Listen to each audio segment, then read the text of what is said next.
जय हिंद में friends, binomial theorem के फोर्थ वीडियो लेक्चर में आप सभी का फिर से एक बार वेलकम है। इस वीडियो लेक्चर में नंबर ऑफ टर्म्स के साथ साथ कांस्टेंट टर्म के सभी क्वेश्चंस को ट्रिक के साथ 3 to 5 सेकंड्स में बहुत ही आसानी से करेंगे। तो चलिए स्टार्ट करते हैं। तो हमारा जो पहला क्वेश्चन है वो ये है कि अगर 4x + 3y हो और इसके ऊपर पावर अगर 51 हो और आपसे पूछे कि जब इसको हम लोग एक्सपैंड करेंगे तो नंबर ऑफ टर्म्स क्या होगा, आप ही बताइए कितने होंगे। क्योंकि हम ये कंसेप्ट जान चुके हैं कि जब बाइनोमियल एक्सप्रेशंस हो और जब इसको हम लोग ओपन करते हैं तो हमेशा पावर से एक अधिक नंबर ऑफ टर्म्स देता है। तो यहां से हम लोग को नंबर ऑफ टर्म्स कितने आ जाएंगे, देखिए इसको जब हम लोग एक्सपैंड करेंगे तो नंबर ऑफ टर्म्स होंगे 51 जो कि पावर है और एक हमने ऐड कर दिया, तो हमारे पास आंसर कितना हो गया।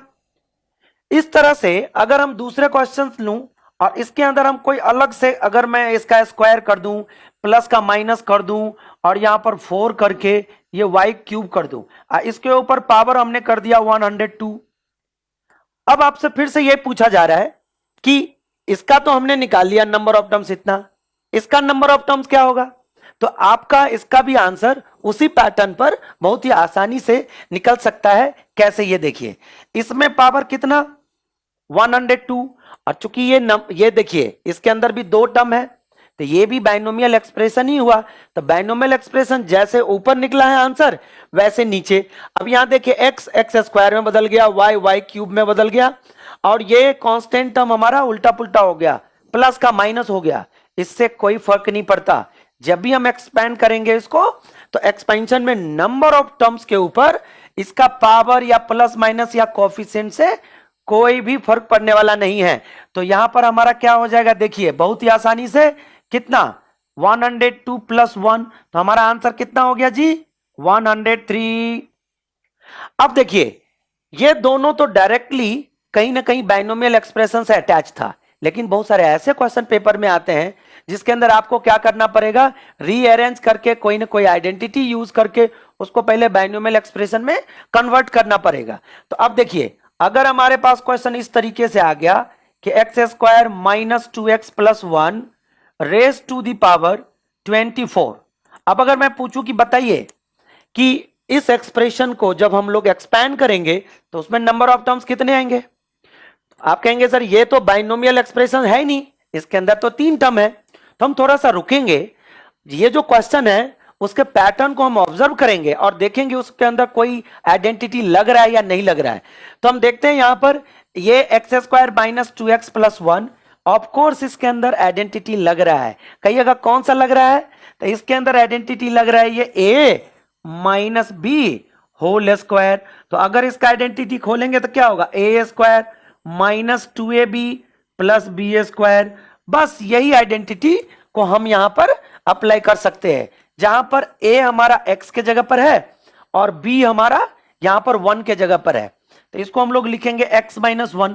आपका मन करे तो आप 1 - x भी लिख सकते हैं, कोई दिक्कत नहीं है। तो इसको हम लोग क्या करेंगे x - 1 होल स्क्वायर और साथ में ये तो है ही पहले से ही, तो जब इसको हम लोग सॉल्व करेंगे तो कितना आएगा, पावर के ऊपर पावर है तो ये मल्टीप्लाई हो जाएगा, तो ये होगा 48। ठीक, और जैसे ये 48 आ गया, अब देखिए हमारा जो बेस है उसके अंदर 2 टर्म है, इधर एक कांस्टेंट है, कोई फर्क नहीं पड़ता, कोई जरूरी नहीं है कि हमारा दोनों वेरिएबल भी होना चाहिए। हाँ, दोनों कांस्टेंट नहीं होना चाहिए, ये चीज याद रखिएगा, नहीं तो फिर वो अंदर ही अंदर सम अप हो जाएगा, फिर वो सिंगल टर्म बना लेगा। तो वो नहीं, एक वेरिएबल होना चाहिए एक कांस्टेंट, या दोनों अलग अलग वेरिएबल होना चाहिए x y y z इस तरह से। तो बस ये चीज हमको याद रखना है। अब ये डायरेक्टली हमने पूरा का पूरा क्या करा है, इसको सिंप्लीफाई करके बाइनोमियल एक्सप्रेशन में कन्वर्ट कर दिया। जैसे ही आया नंबर ऑफ टर्म्स आप ही बताइए कितना होगा, एक ऐड कर दिया 49। तो देखिए ये कितना सिंपल तरीके से आ गया।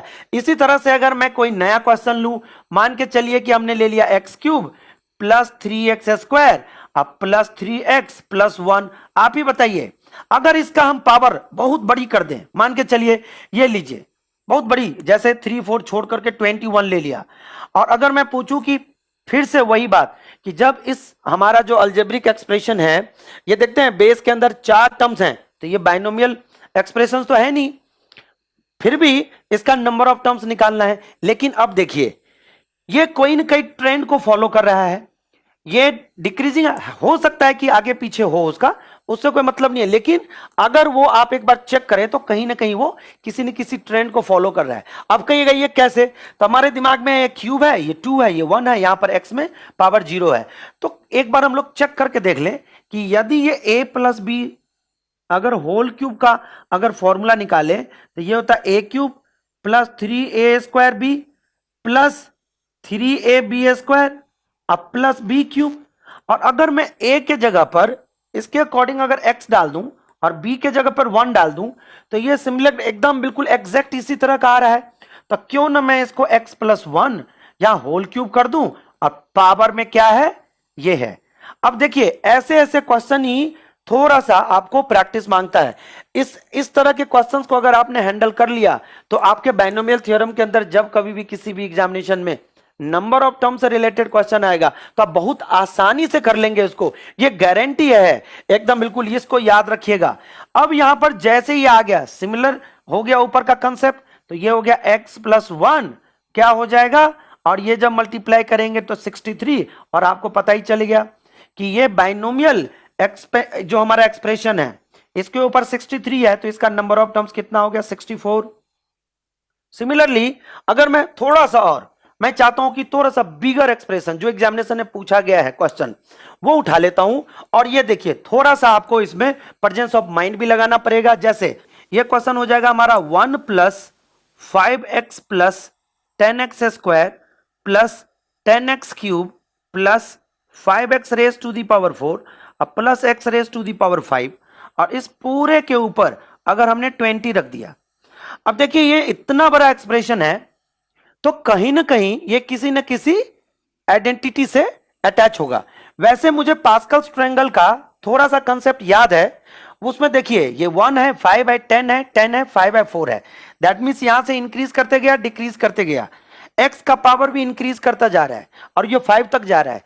इसका मतलब सिंपली इसको जब हम फॉलो करते हैं बाइनोमियल थ्योरम का जो कंसेप्ट है उसके अंदर हमने पहला इसके जो बाइनोमियल थ्योरम का जो पहला वीडियो लेक्चर था उसके अंदर हमने पूरा कंसेप्ट बताया है। तो अगर आपको इसमें दिक्कत आ रही है कि ये कैसे डायरेक्ट हम कर रहे हैं आगे, तो आप प्लीज उस सभी वीडियो को एक बार अच्छे से देखें, डिस्क्रिप्शन बॉक्स में उसका लिंक दे रखा है, तो वहां से सभी वीडियो को आप देख सकते हैं। तो चलिए हम लोग उसी को बेस बनाते हुए यहां पर हम क्या लिखेंगे, सीधे 5। एक और बात, अगर ये बाइनोमियल एक्सपेंशन है तो ये बाइनोमियल एक्सपेंशन में टर्म्स देखिए कितना है, 1 2 3 4 5 6। तो आपको पता है जितना पावर होता है उससे एक अधिक नंबर ऑफ टर्म्स होता है। तो हम लोग बहुत सारा इसके अंदर कंसेप्ट था, सबको एक साथ मिलाते हुए हमने इसको आइडेंटिटी फ्रेम कर लिया, और यहां पर ये आ गया। अब आपको ये बात पता है दोनों मल्टीप्लाई हो गया तो कितना हो गया 100, और 100 होते ही जब नंबर ऑफ टर्म्स हम अगर निकालें तो नंबर ऑफ टर्म हमारा कितना हो जाएगा 101। चलिए हम लोग अगले क्वेश्चन पे चलते हैं। क्वेश्चन नंबर 6 भी एग्जामिनेशन में पूछा जा चुका है, उसको भी थोड़ा सा आपको प्रेजेंस ऑफ माइंड लगा के करना है, बस केवल आप पैटर्न फॉलो करते जाइए। जैसे a minus 4b whole cube, a plus 4b whole cube, इस पूरे के ऊपर पावर हम अगर कर दें, चलिए 4 कर देते हैं, तो देखिए इसका आंसर कैसे निकलता है। अब मुझे यह बात पता है कि दो अलग अलग बाइनोमियल एक्सपेंशन का बीच में मल्टीप्लाई हुआ है। अब मल्टीप्लाई का तो कंसेप्ट हमने पढ़ा नहीं है, हम तो सिंगल सिंगल बाइनोमियल एक्सपेंशन का हम लोग नंबर ऑफ टर्म्स निकालना सीखे हैं। तो इसको कैसे हैंडल करें, जरा सा हमने देखा कि थोड़ा सा ऑब्जर्व करने के बाद पैटर्न में ये देखा कि पावर दोनों का सेम है। अब इंडिसेस एंड सेट्स का एक रूल है कि जब पावर सेम और बेस अलग अलग हो तो बेस को मल्टीप्लाई कर दो। तो हमने क्या किया, इस बेस को एक जगह एक ब्रैकेट के अंदर ले आए। अब यहां तक एक बात क्लियर हो गया कि जब दोनों का पावर, इसको हमने ऐसे लिख दिया, इसको हम लोग ऐसा कर लेते, देखिए करली ब्रैकेट डाल देते, ठीक, और इसके ऊपर होल पावर 3 कर दिए, और ये पूरे पर स्क्वायर ब्रैकेट के ऊपर तो 4 है ही। अंदर एक फॉर्मूला लग रहा है, देखिए a minus b a plus b, मतलब b के जगह पर 4b है तो उसमें कोई ऐसी दिक्कत नहीं आएगी। तो ये हो गया a स्क्वायर माइनस 16b², और पावर के ऊपर पावर है तो 4 3 जा 12। अब इसमें आपको कुछ कहने की जरूरत ही नहीं है, ये पूरा का पूरा जो एक्सप्रेशन है वो सोल्व आउट होके सिंप्लीफाइड होके सेकेंड क्वेश्चन जैसा हो गया। अब इसका हम लोग डायरेक्ट नंबर ऑफ टर्म्स कितना निकालेंगे, 12 प्लस 1। अब ये देखिए, एक एक क्वेश्चंस को हम डिफरेंट डिफरेंट एंगल से उठाते हुए हमने ट्राई किया है कि आपको बहुत अच्छे से समझा दूं, और इसमें हम कहीं ना कहीं हद तक मुझे लग रहा है कि हम सफल भी हो रहे हैं। अब एक आखिरी क्वेश्चन है जो बहुत ही इंपॉर्टेंट है, मैं उम्मीद करूंगा कि आप सबको मिलकर हमारे साथ करें इसको। देखिए क्वेश्चन है हमारा, ये भी हमारे एग्जामिनेशन में पूछा जा चुका है और अभी भी ये बहुत ही ज्यादा इंपॉर्टेंट है। ये देखिए, और यहां 100 है। अब इस तरह से दो अलग अलग, ये देखिए ये बाइनोमियल है, ये ट्राइनोमियल है, इसके ऊपर 101 है, ये 100 है, और आपसे ये पूछा जाएगा इसमें कि बताएं कि ये नंबर ऑफ टर्म्स, ये जो पूरे को पूरे जो सिंप्लीफाई करेंगे तो सिंप्लीफाइड फॉर्म में होने के बाद जो नंबर ऑफ टर्म्स होंगे वो कितने होंगे। तो आप बोलेंगे सर इसका तो मुझे पता नहीं, अलग अलग तो मैं बता सकता हूं 3 का, लेकिन इसका भी नहीं बता पाएंगे क्योंकि ये तो किसी भी इसके अंदर मान के चलिए कि 2 होता तो ये फिर a minus b whole square हो जाता, लेकिन ये ऐसा कुछ नहीं है यहां। लेकिन मुझे एक बात समझ में आ गया कि ये 101 और 100 है, अगर इसमें से एक को बाहर निकाल लिया जाए, देखिए, और बाहर निकाल लिया जाए तो ये एक को बाहर निकालने के बाद ये पावर 100 हो गया। अब देखिए जैसे हमने ऊपर कॉन्सेप्ट बताया था कि अगर बेस अलग अलग हुआ पावर सेम हो तो हम दोनों को एक साथ लिख देते हैं।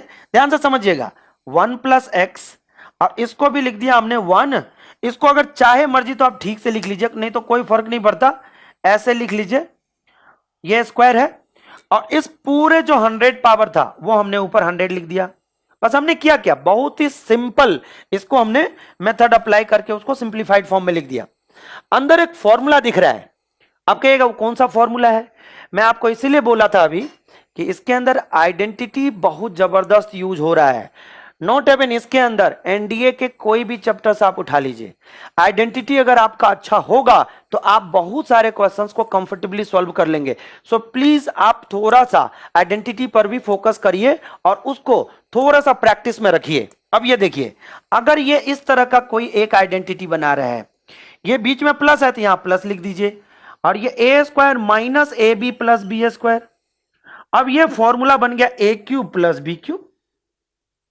अब जैसे हमने देखा कि ये तो आइडेंटिटी बन रहा है, तो आइडेंटिटी कैसे बन रहा है, ये देखिए, ये आइडेंटिटी बन गया किसका, ए क्यूब तो 1, अब प्लस बी क्यूब तो एक्स क्यूब, और साथ में ये 1 प्लस एक्स भी है। तो मैं एक काम करता हूं, 1 प्लस एक्स आगे लिख लेता हूं, क्योंकि मैंने पहले इसको लिख लिया, इसके बाद आगे कहीं पर भी लिख लीजिए, कोई फर्क नहीं पड़ता। अब देखिए इसके ऊपर पावर अभी भी 100 है, तो इसको नहीं भूलना। अब देखिए ये बाइनोमियल एक्सपेंशन है, अगर इसको करेंगे हम बाइनोमियल एक्सप्रेशंस का एक्सपेंशन करेंगे इसका, तो ये कितना देगा, 101 टर्म देगा। और साथ ही एक बार 101 टर्म 1 से मल्टीप्लाई होके लिखाएगा, और फिर साथ में x के साथ 101 टर्म फिर से मल्टीप्लाई होगा, तो जो टोटल हमारा जो नंबर ऑफ टर्म्स होंगे वो 202 होंगे। तो इस तरह से हमने बहुत ही अलग अलग क्वेश्चंस को एक ही साथ प्रैक्टिस कर लिया, और कहीं ना कहीं किसी न किसी तरीके से हमने उसको बाइनोमियल एक्सप्रेशंस के साथ उसको क्या किया, कोरिलेट कर लिया। अब हम लोग कुछ क्वेश्चंस को प्रैक्टिस करेंगे जिसके अंदर बाइनोमियल एक्सप्रेशंस, ठीक है, नहीं आते हैं। तो चलते हैं हम लोग अभी नेक्स्ट क्वेश्चन पर। इस सेक्शन में कुछ ऐसे क्वेश्चंस देखेंगे जिसका बाइनोमियल एक्सप्रेशन से कोई भी लिंक नहीं है। तो जैसे कि क्वेश्चन इस प्रकार से होगा आपका कि अगर कोई जैसे 2x है माइनस 3y प्लस 4z। अब आप ये देखिए, ये ना तो कोई फॉर्मूला यूज हो रहा है इसमें, ना कोई आइडेंटिटी बन रहा है, और ना ही वो डायरेक्ट या इनडायरेक्टली वो बाइनोमियल एक्सप्रेशन से कोरिलेटेड है। बस ये अलजेब्रिक एक्सप्रेशन जैसा है वैसे ही रहेगा। अगर इसके ऊपर पावर 4 है और आपसे पूछा जाए कि बताइए इसका नंबर ऑफ टर्म्स क्या होगा जब हम इसको एक्सपैंड करेंगे, तो देखिए ऐसे बहुत सारे क्वेश्चन होंगे। जैसे एक और हम क्वेश्चन दे देते हैं आपको, जैसे मान के चलिए कि कोई दूसरा क्वेश्चन 1 ले लीजिए, x प्लस वाई स्क्वायर और माइनस 3z क्यूब और रेस टू दी पावर अगर हम 3 कर दें। ये भी बिल्कुल ऐसा ही क्वेश्चन है जिसमें कोई आइडेंटिटी अप्लाई ना हो। अगर हम एक और क्वेश्चन ले लें, इसके अंदर ज्यादा क्वेश्चंस की प्रैक्टिस नहीं क्योंकि पैटर्न सेम ही चलता है।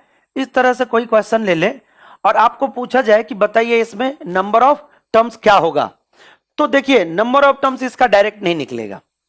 अब इसका फॉर्मूला एक होता है, बस इस फॉर्मूला को आप अगर आप देख लें तो सारे क्वेश्चन यूं ही चुटकियों में हो जाएगा। कहोगे कैसे, ये देखिए इस तरह से हम लोग एक फॉर्मूला फ्रेम करते हैं, इस तरीके से होगा और जाते जाते जाते जाते यहां पर आर लिख देते हैं हम। ये याद रखना है आपको, x1 x2 x3 ये हो सकता है कि कोई अलग टर्म भी हो, ठीक। यहां पर x, यहां पर r डाला है और यहां पर हमने डाल दिया ऊपर n।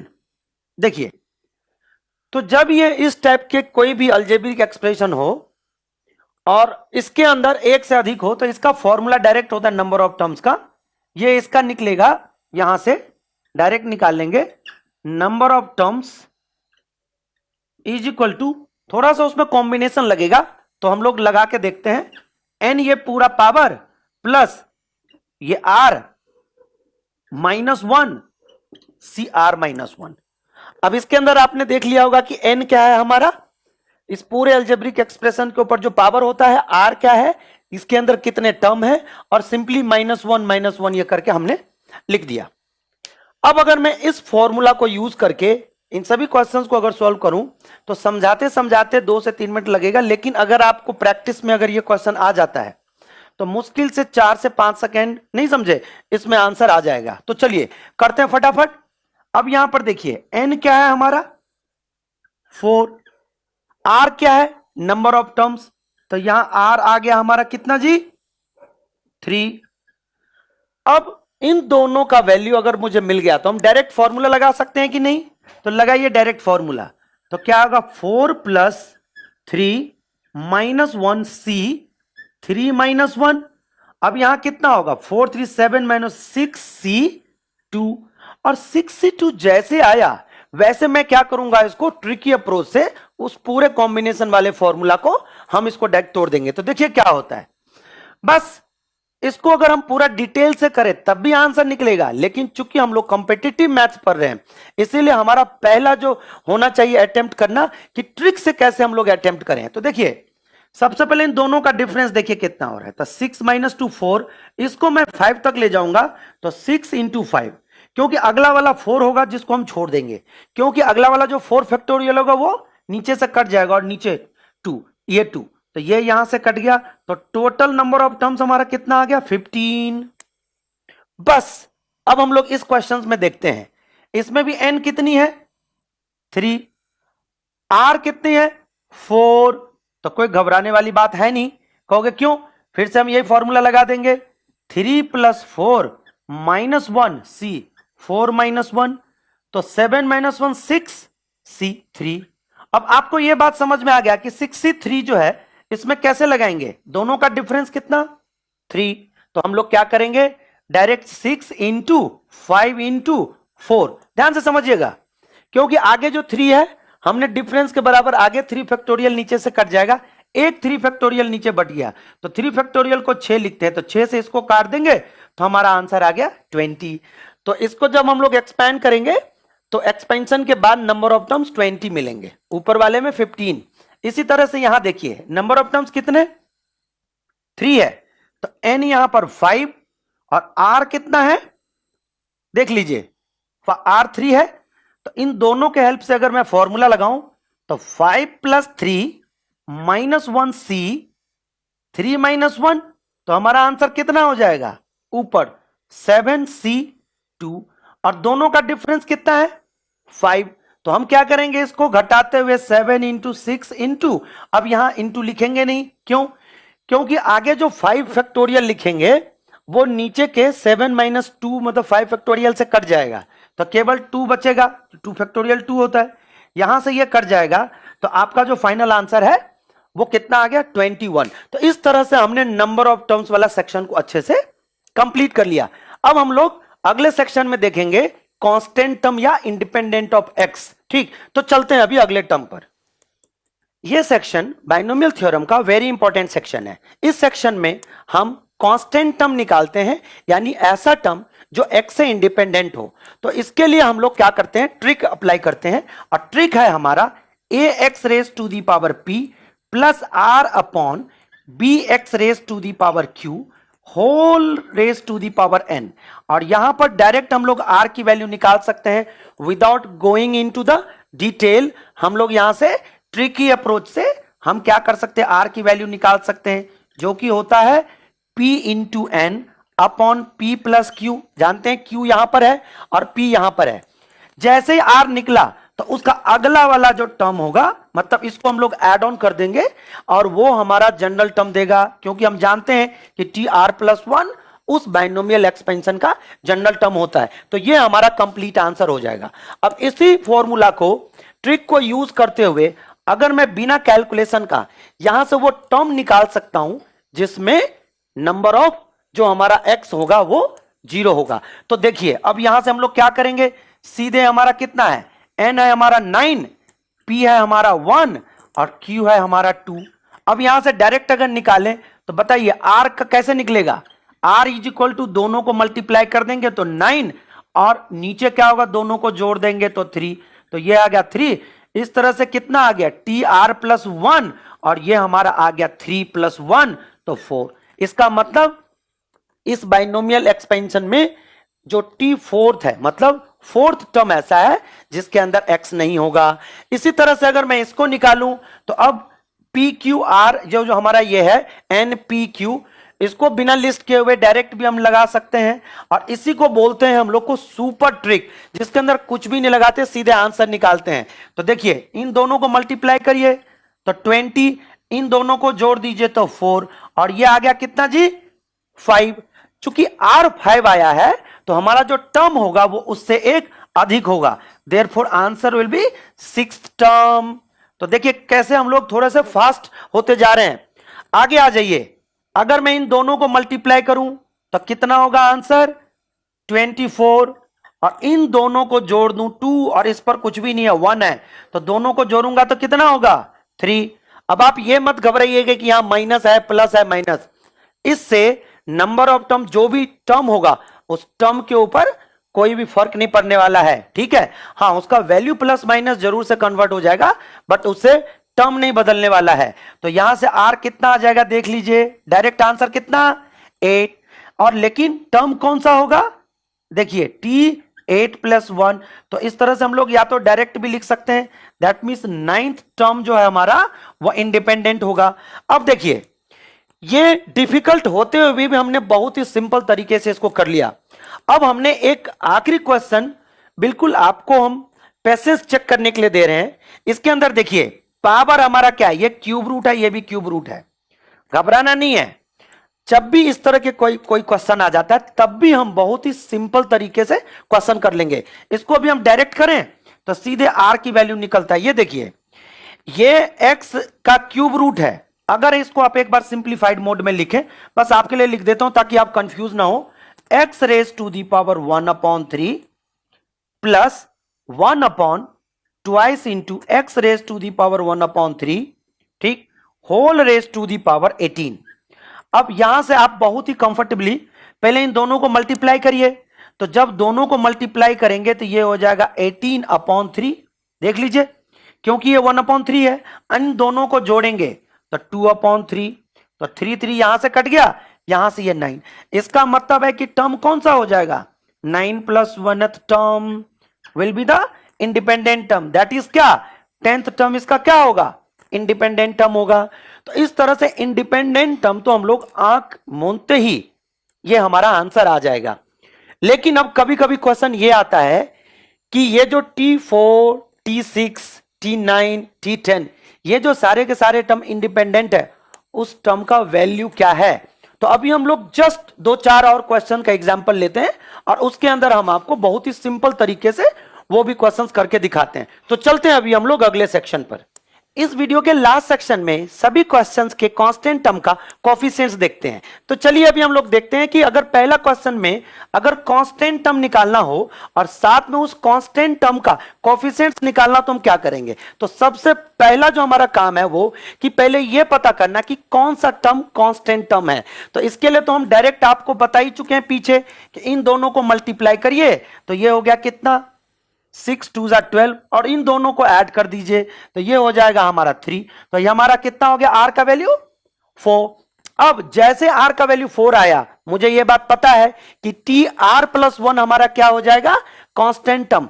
तो इसमें कोई ज्यादा दिमाग लगाने वाली बात नहीं है, डायरेक्ट r का वैल्यू हम लोग यूज कर सकते हैं, क्योंकि आप ये बात जानते हैं कि tr+1 ही हमारा जनरल टर्म होता है। और ये लगाते हैं NCR, a⁻n-r, b⁻r।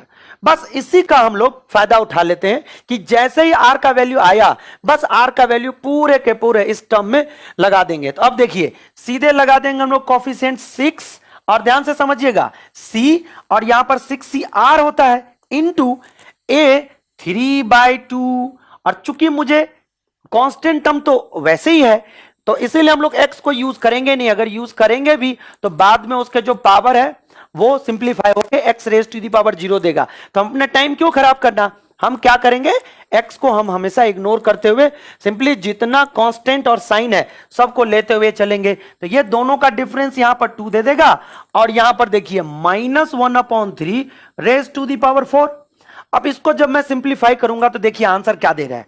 इन दोनों को जब हम खोलेंगे तो ये हो जाएगा, देखिए 4 है तो 4 तक ले जाएंगे, 6 × 5, और 4 लिखेंगे नहीं। अब चूंकि इसके बदले में हम यहां से कैंसिलेशन किए हैं तो इन दोनों का डिफरेंस नीचे आ जाएगा, तो कितना आ जाएगा 2। अब इसको भी हम बारी बारी से ऐसे खोल लेंगे, 2²। अब चूंकि ये निगेटिव के ऊपर इवन नंबर है तो हम लोग सीधे क्या करेंगे, 3⁻4।